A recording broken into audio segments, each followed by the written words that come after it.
Assalamualaikum warahmatullahi wabarakatuh.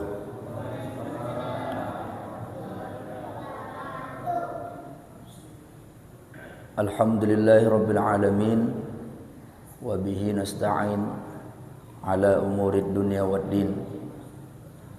Wassalatu wassalamu ala ashrafil anbiya'i wal mursalin, sayyidina wa maulana Muhammadin wa ala alihi wa ashabihi rasulillahi ajma'in, amma ba'd. Subhanaka la ilma lana illa ma 'allamtana, innaka antal alimul hakim. Rabbi shrah li sadri wa yassir li amri wa halul 'uqdatam min lisani yafqahu qawli yafqahu qawli yafqahu qawli. Ucapan alhamdulillah, segala puji bagi Allah atas limpahan nikmat karunia yang Allah berikan kepada kita. Allah panjangkan umur kita, sehatkan badan kita. Mudah-mudahan hadirnya kita di tempat ini adalah sebagai bentuk rasa syukur kita atas setiap karunia yang Allah berikan, dengan harapan Allah tambah nikmat karunia buat kita bersama. Amin ya rabbal alamin. Salawat dan salam kita hadiahkan kepada junjungan alam baginda Nabi besar Muhammad sallallahu alaihi wasallam. Allahumma salli wa sallim wa barik alaihi. Mudah-mudahan kita, keluarga kita, serta segenap kaum muslimin dan muslimat mendapatkan syafaat beliau di yaumil mahsyar kelak nantinya. Amin ya rabbal alamin. Bapak, orang-orang tua kami, adik-adik sekalian yang dirahmati dan dimuliakan Allah Subhanahu wa ta'ala. Kajian kita pada malam hari ini saya angkat dari sebuah buku yang berjudul Tasawuf Modern.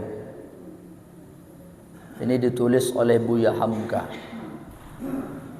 Nama beliau Profesor Dr. Haji Abdul Karim Amrullah. Jadi Buya Hamka ini dalam kitab beliau tersebut ada menukil, menceritakan sebuah kisah, ya. Ada seorang raja yang bernama Raja Zulkarnain, ya. Walaupun di dalam Al-Quran ada memang disebutkan tentang Raja Zulkarnain dalam surah Al-Kahfi ayat 83 sampai 84. Allah berfirman, wa yas'alunaka 'an dzil qarnain. Nah, itu dia. Jadi orang-orang kafir terdahulu ingin membuktikan kebenaran Nabi Muhammad itu memang nabi atau tidak. Maka salah satu cara mereka tanya kepada Nabi Muhammad cerita kisah-kisah orang terdahulu. Karena di antara kisah yang cukup terkenal dalam kitab-kitab mereka itulah cerita tentang Raja Zulkarnain.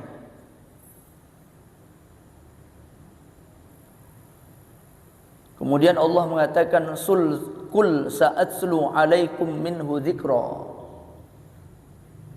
Katakan wahai Muhammad, kami akan ceritakan kisah sedikit tentang Zulkarnain tersebut. Artinya dalam surah Al-Kahfi ini Allah ceritakan kisah singkat tentang Raja Zulkarnain. Inilah raja yang kalau kita baca dalam surah Al-Kahfi itu, dialah yang memenjarakan Ya'juj dan Ma'juj. Yang nanti salah satu tanda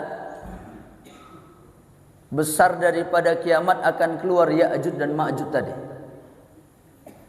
Tapi kita tidak cerita itu. Tapi ada disebutkan tentang Raja Zulkarnain ini. Tapi saya tidak tahu Dan memang saya tidak dapat keterangan apakah cerita yang diceritakan Buya Hamka ini, apakah beliau, gitu dia. Apakah Raja Zulkarnain ini? Ya. Jadi dikatakan satu ketika Raja Zulkarnain ini raja yang cukup hebat, bahkan ada sebahagian ulama memaknai kenapa disebut Zulkarnain, karena apa? Dia mempunyai dua kekuasaan. Timur barat dikuasai oleh beliau. Gitu ya. Ada yang sebagian ulama mengatakan kenapa disebut Zulkarnain? Karena dia punya perisai, pakaian yang punya dua tanduk katanya. Nah, itu sebahagian pemahaman para ulama. Jadi satu ketika Raja Zulkarnain ini bersama dengan tentaranya akan melakukan sebuah perjalanan jauh, sebuah perjalanan panjang. Maka sebelum mereka berangkat, sang raja pun memberikan instruksi. Apa kata beliau? Wahai para tentaraku, hari ini kita akan melakukan sebuah perjalanan yang jauh dan cukup panjang. Tapi nanti tengah malam nanti kita akan melewati sebuah sungai.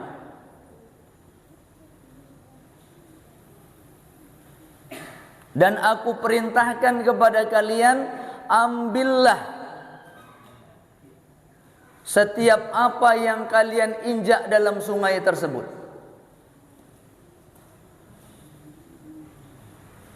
Jadi kata raja tersebut, nanti kita lewat sebuah sungai, maka apa saja yang kalian injak dalam sungai tersebut, maka kalian ambil. Kira-kira yang terbayang awak dalam sungai apalah Pak ya? Batu. Batu kerikil lah Pak ya. Batu kerikil apalah hebatnya Pak ya? Entahlah kalau satu motor Pak ya. Jadi yang terbayang mereka batu yang mau diambil nih. Entahlah batu cincin Pak ya. Dulu kan orang heboh Pak ya. Masa-masa batu cincin dulu Pak. Waduh. Rame orang di sungai Pak. Saya pun termasuk korbannya pada saat itu Pak. Berangkat kami rame-rame ke kampung saya Pak. Kenapa? Dapat kabar di sungai kampung saya itu banyak batu cincin. Berangkat kami. Rupanya salah sungai kami Pak. Tapi banyak juga orang situ. Saya bawa martil Pak. Tak pecahi. Ya. Tapi sekarang udah nggak berharga lagi batu itu Pak ya. Udah murah betul pun harganya. Entahlah kalau batu cincin Pak. Jadi dalam hati para tentaranya, apalah yang mau diambil dalam sungai tersebut. Maka mendengar perintah sang raja, maka tentara tadi terbagi kepada 3 kelompok. Ada kelompok yang pertama adalah kelompok yang sami'na wa ata'na. Mereka dengar, mereka taati. Ya. Ini kelompok yang pertama, Pak. Jadi apa yang menjadi perintah sang raja, mereka dengar, mereka taati. Cemana nih, kita ambil aja, udah perintah raja nih. Namanya perintah raja, ikuti aja. Kita nggak tahu apa maksudnya, gitu ya. Jadi kelompok yang pertama ini ambil setiap apa yang mereka injak dalam sungai tersebut, mereka ambil. Walaupun susah payah Pak ya. Dan mereka tak tahu apa yang mereka ambil tuh Pak. Batu-batulah situ. Yang penting ini perintah raja. Itu dia. Walaupun kepayahan, basah baju, ya, berat membawanya, tapi mereka lakukan itu. Ini kelompok pertama Pak.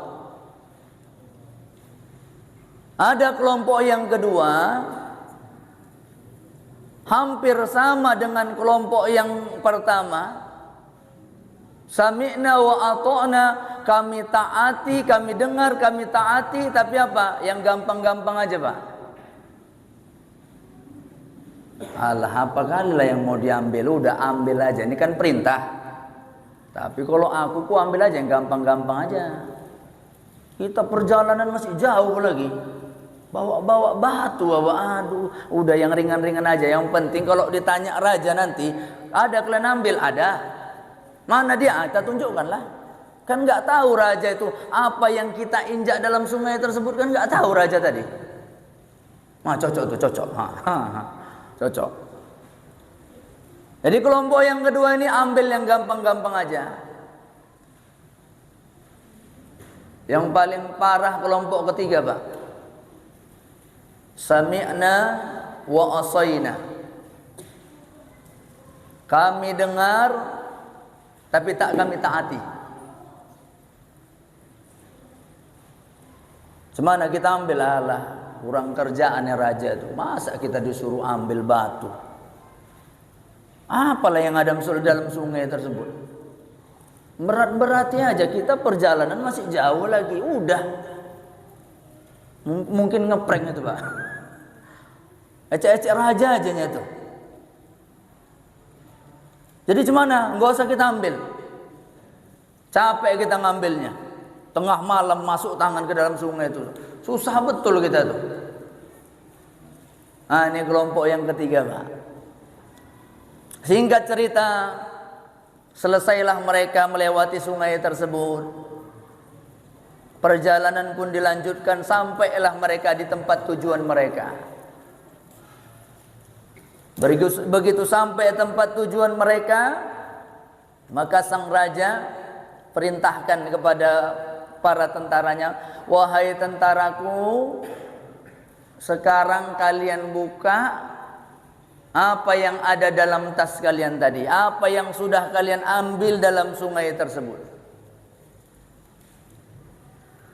Kelompok yang pertama senang betul lah, Pak ya, kan betul diperiksa. Kelompok kedua pun kan betul, cuma kan kita enak, yang gampang-gampang kita bawa. Kelompok yang terakhir yang pucat betul, Pak ya, aduh diperiksa, ini gara-gara kau nih. Biasa kita gitu, Pak, kalau udah salah nyalahkan orang kita, Pak. Begitu dibuka, apa yang terjadi? Ternyata yang mereka ambil dalam sungai tersebut adalah benda-benda berharga, Pak. Emas, ya, perak, emas, benda-benda berharga lah, Pak. Senang betul kelompok pertama tadi, Pak. Hilang capek itu, Pak ya. Kita kan kok dapat rezeki, gajian tuh hilang capek itu, Pak ya. Waduh, ini yang kita ambil tadi, syukur betul kita ambil. Waduh, tak sia-sia capek badan tuh, gitu, Pak ya. Tak sia-sia capek badan tuh, ini rupanya. Ini kelompok pertama. Kelompok kedua cemana, Pak? Agak senang sedikit tapi agak nyesal sedikit, Pak ya. Waduh, ini gara-gara kau nih. Kau yang nyuruh yang ringan-ringan aja. Bukan aku, kau kalian yang nurut. Padahal ada tadi ku pijak itu besar betul tuh tadi. Sempat itu aja lah tadi ku ambil. Aduh, udah nggak tahu lagi. 7 turunan kaya kami. Tapi kan ini ucapan orang nyesal, Pak ya. Maka cemana kelompok ketiga, Pak? Lemas, Pak. Berdiri pun udah nggak sanggup lagi mungkin, Pak ya. Aduh. Itu rupanya dalam sungai tersebut. Kelompok ketiga cemana? Maaf sang raja, nggak ada yang kami ambil, raja. Gini aja lah, raja. Izinkan kami balik. Nah, itu, Pak ya. Izinkan kami balik ke sungai tadi. Walaupun perjalanan jauh, raja. Kasih kesempatan. Ini orang nyesal nih, Pak. Apa kata sang raja? Maaf, tidak ada kesempatan kedua. Tidak ada kesempatan kedua. Artinya, mari kita renungi kisah ini. Inilah gambaran kita dalam menjalani taat kepada Allah, Pak. Ada kita jadi kelompok pertama, Pak. Ada di antara kita menjadi kelompok yang pertama. Kan ibadah ini sulit, Pak ya. Sulit. Pagi-pagi lagi ngantuk disuruh bangkit awak, Pak ya. Hujan pula tuh, Pak. Udah lama nggak hujan. Hujan disuruh bangkit awak. Berat betul tuh, Pak. Kalau enggak dasar yakin tadi tuh, Pak ya. Bangkit kita. Walaupun kita tak tahu apa yang kita dapat tuh, Pak ya. Pahala ini kan kita belum tahu, Pak, gambarannya, Pak ya. Kalau kita tahu pahala tadi, mungkin di masjid aja kerja kita, Pak ya. Begitu sholat kita, Allahu Akbar, pulang tengok, ini pahala. Oh, di masjid aja kita nih, Pak. Nggak malu, nggak ngapain. Tapi kan pahala ini soal keyakinan, Pak ya. Tapi kita yakin, ini perintah Allah, pasti dibalas Allah lebih. Nah, itu ajanya. Jadi ada kelompok pertama yang wajib dikerjakan, yang sunnah dikerjakan, walaupun itu sulit, Pak. Maka ini kelompok pertama. Semua ibadah dia lakukan. Ada yang kita ini seperti kelompok kedua, Pak. Beramal yang gampang-gampang aja. Dan merasa percaya diri pula tuh, Pak ya. Aku masih syukurlah. Yang 5 ini alhamdulillah lah. Yang 5 waktu itu tak pernah lah lepas. Alhamdulillah lah. Memang kalau yang sunnah belum aku. Ini, Pak ya. Ini kelompok kedua, Pak. Yang ringan-ringan aja. Ibadah itu yang ringan, yang enak. Jauh kali ke masjid. Di rumah kan bisa. Nah itu kita, Pak ya. Di rumah bisa kok. Nah itu kita nih modelnya, Pak ya. Ngapain ke masjid, di rumah pun sahnya. Yang penting kan sah. Nah itu dia. Ini yang gampang-gampang aja, Pak. Tapi yang gampang-gampang nih, kelompok kedua nih, nanti di akhirat juga nyesal, Pak. Yang paling parah kelompok ketiga nih, Pak. Tak sama sekali. Mudah-mudahan tak ada lagi kita kelompok ketiga nih, Pak ya. Paling hebat kita nih kelompok kedua lah nih, Pak ya. Pantang capek sedikit, aduh berat kali ya gitu, Pak ya. Baca Quran, aduh itu pun kalau bulan Ramadan aja, Pak ya. Bulan Ramadan enak baca Quran kalau bulan Ramadan rame-rame. Itu, Pak ya. Ya. Begitu selesai Ramadan, Quran pun simpan, Pak. Masuk lemari dia. Nah itu dia. Padahal nanti Allah tunjukkanlah segala amal yang kita lakukan di dunia ini. Nah itu, Pak ya. Maka kita akan menyesal. Macam tentara tadi lah, Pak. Begitu ditunjukkan yang seakan-akan tak berharga tadi itu, Pak. Begitu Allah tunjukkan, berharga betul rupanya. Maka kalau kita perhatikan Al-Quran maupun hadis Rasulullah, maka ada disebutkan bentuk-bentuk manusia yang nanti di akhirat menyesal hidupnya, Pak. Di antaranya ada orang yang menyesal mungkin selama hidupnya malas dia bersedekah, Pak. Kalaupun bersedekah paling zakat fitrah aja, Pak. Ya. Kalau ada kegiatan di masjid baru sedekah dia, Pak. Maka orang-orang yang seperti ini, orang yang Allah kasih kelebihan harta tapi tidak dia gunakan untuk bersedekah, maka termasuk orang yang menyesal. Ini dijelaskan Allah dalam surah Al-Munafikun ayat 10. Allah berfirman, A'udzu billahi minasyaitonir rajim. Wa anfiqu mimma razaqnakum.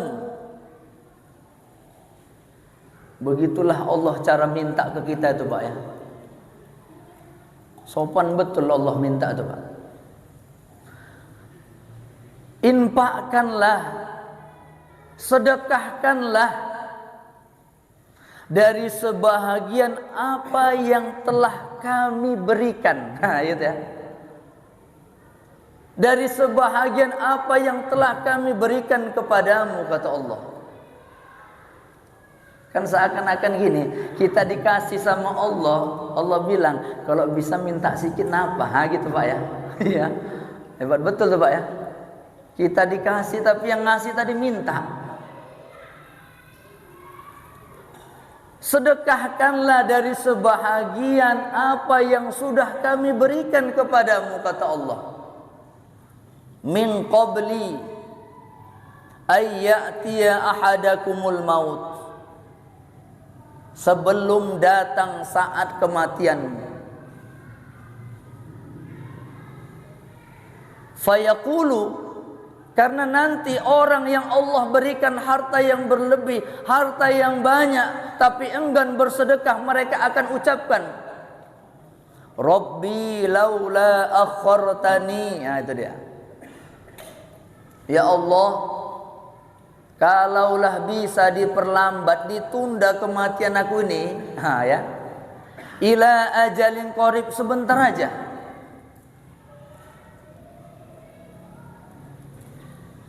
Ada sebahagian ulama mengatakan nanti ketika seseorang akan menghadapi saat kematiannya, maka amal yang pertama ditunjukkan amal sedekah kita, Pak.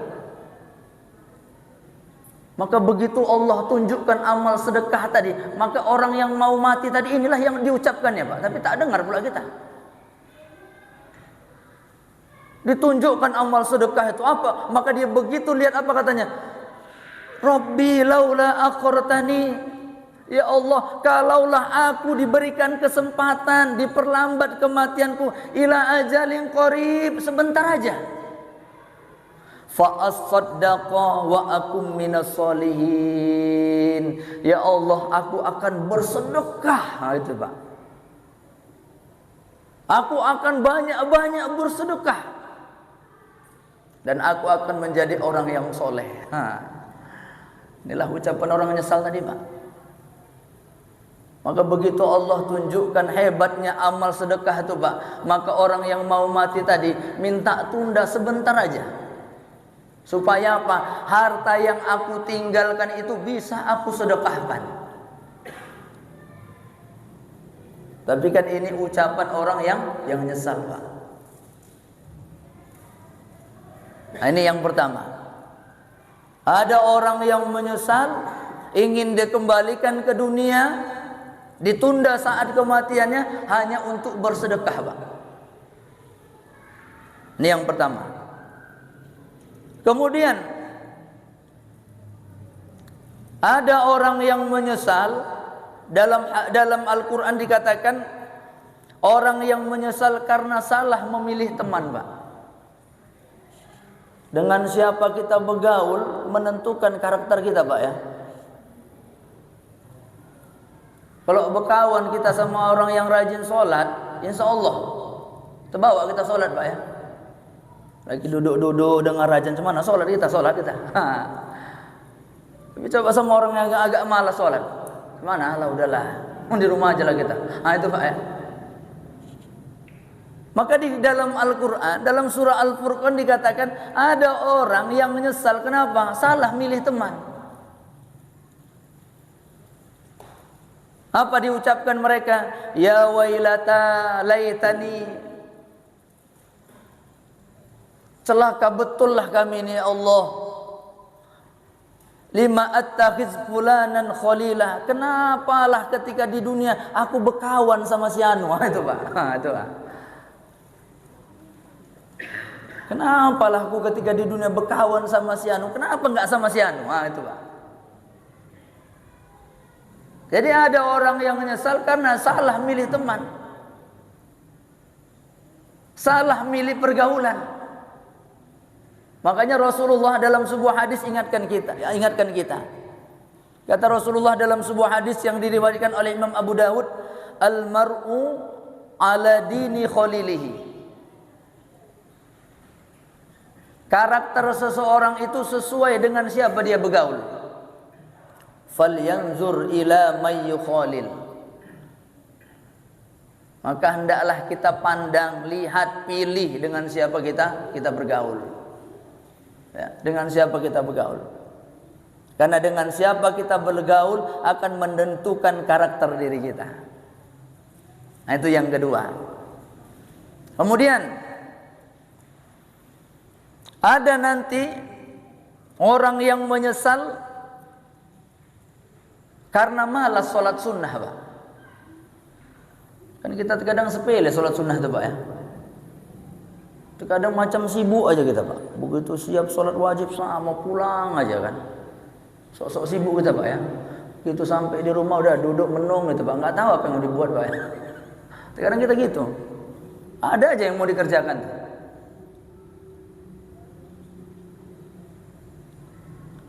Ini diangkat dari hadis Rasulullah yang diriwayatkan oleh Imam Muslim.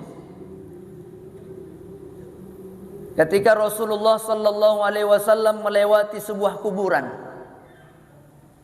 Ya, melewati sebuah kuburan, maka Rasulullah bertanya kepada sahabat, "Man sahiba hadzal qabri?" Rasulullah bertanya kepada sahabat, "Wahai sahabatku, kira-kira siapa yang ada dalam kuburan ini ya wahai sahabat?" kata Rasulullah. Maka sahabat menjawab, "Fulanan ya Rasulullah, si fulan ya Rasulullah." Faqala, maka Rasulullah bersabda, "Raq'atani ahabba ila hadza min baqiyati dunyakum." Dua rakaat itu lebih dicintai oleh penghuni kubur ini daripada dunia dan seisinya. Artinya orang yang ada dalam kubur itu ingin dibangkitkan dan hanya ingin melaksanakan sholat sunnah, Pak. Kenapa? Mungkin di dunia malas betul sholat sunnah, Pak. Rasanya kalau yang wajib aja udah dikerjakan, udah pas rasanya. Ini yang sunnah, Pak. Jadi saking besarnya pahala yang sunnah tuh, hebatnya pahala yang sunnah tuh, hamba tadi hanya ingin dikembalikan ke dunia agar dia bisa sholat sunnah. Bahkan dalam riwayat lain dikatakan raq'atani khafifatani, walaupun 2 rakaat yang ringan aja. 2 rakaat yang ringan aja, sholat sunnah 2 rakaat yang ringan aja, ingin dikembalikan ke dunia hanya untuk mengamalkan itu aja. Itulah saking besarnya pahala amal ibadah kita tuh, Pak. Ini belum yang wajib lagi Allah tunjukkan, masih yang sunnah. Artinya inilah gambaran tuh, Pak. Amal-amal yang sepele ini, amal-amal yang kita anggap biasa-biasa ini, jangan sepele kita, Pak. Karena ternyata amal-amal yang kita anggap ringan ini, yang kita anggap tidak berharga nih, ternyata nanti mulia besar di hadapan Allah Subhanahu wa taala. Artinya perbanyaklah sholat sunnah, Pak. Bahkan kalau kita ambil kesimpulan dari hadis ini, raq'atani khafifatani, sesibuk apapun kita, mungkin banyak kerjaan mau kita kerjakan, paling tidak kita kerjakan aja walaupun yang rukun-rukunnya aja kita laksanakan. Tidak yang panjang-panjang kali kita buat. Artinya apa? Jangan sampai tinggal yang sunnah-sunnah itu, yang sudah kita biasakan. Kenapa? Karena yang sunnah-sunnah tersebut ternyata nanti mulia di hadapan Allah Subhanahu wa taala. Kemudian yang terakhir, yang keempat, dalam surah As-Sajdah ayat 12 Allah Subhanahu wa taala berfirman, A'udzu billahi minasyaitonir rajim. walau tara idzil mujrimuna nakisu ru'usihim inda rabbihim. Kalau kamu nanti menyaksikan, kamu melihat ketika orang-orang yang ingkar kepada Allah di dunia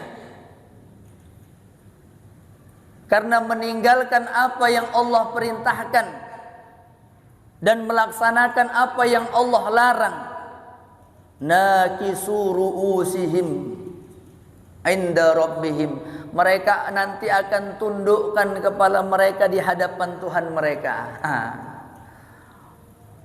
Artinya apa? Ketika nanti di hadapan pengadilan Allah Subhanahu wa taala, orang-orang yang buat dosa itu, orang-orang yang buat maksiat itu, orang-orang yang ingkar kepada Allah itu, mereka tundukkan kepala mereka di hadapan Tuhan mereka.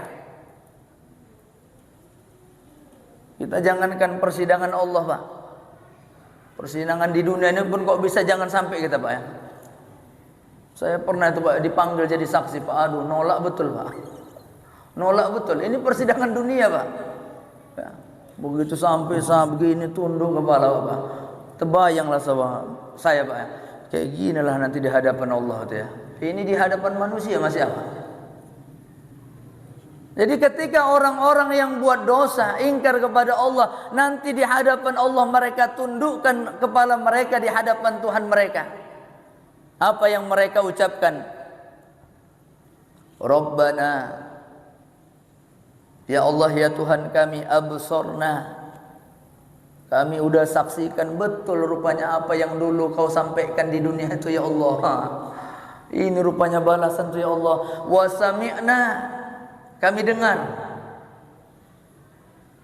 jeritan orang yang ada dalam penghuni neraka. Udah kami dengar, ya Allah, kami saksikan, ya Allah. Apa yang mereka ucapkan? Farji'na, ya Allah, kembalikan kami ke dunia. Macam tentara tadi lah, Pak, ya. Wahai raja, balikkan kami ke sungai tadi, wahai raja. Akan kami ambil semua, katanya. Akan kami ambil semua apa yang ada dalam sungai tersebut. Sama lah macam ini tadi. Farji'na, ya Allah, kembalikan kami ke dunia, ya Allah. Na'mal solihan, kami akan beramal soleh sebanyak-banyaknya. Inna muqinun, sesungguhnya kami adalah orang bahagian daripada orang-orang yang yakin terhadap apa yang Engkau perintahkan. Maka ini adalah ucapan-ucapan, ungkapan-ungkapan dari orang-orang yang menyesal.